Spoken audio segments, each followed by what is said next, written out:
Բարի լույս բարեկամներ, անձրևոտ բարի լույս։ Երեք հասկացանք, որ եռագլուխ պատերազմի կուսակցության մի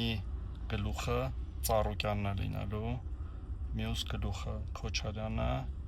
մյուս գլուխն է Նարեկ Կարապետյանը։ Բոլորի ցուցակներում կան նույն մարդիկ, ցուցակից ցուցակ գնացած, օրինակ միտեղ կա Գյումրու գործող քաղաքապետի պաշտոնակատարը կոմունիստական կուսակցությունից,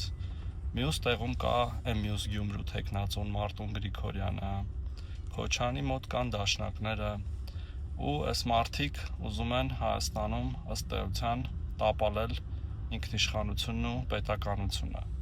Մեկը Բելարուսի նախագահին ասում է ընկեր, ով Ալիևին հորդորել է հարձակվել Հայաստանի վրա։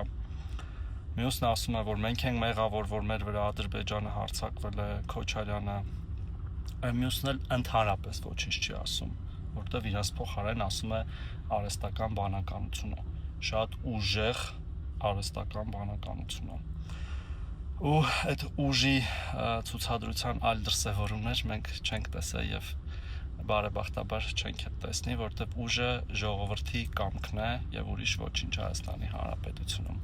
Եվ հետեւաբար սիրելի քաղաքացիներ, եկեք ճանաչենք այսօր քաղաքական թատերաբերմում եղած եւ ազգային ժողովի ընտրությունների մասնակցող կուսակցություններին ու չսխալվենք։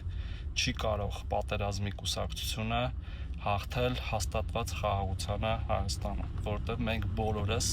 տեր ենք կանգնելու խաղաղությանը,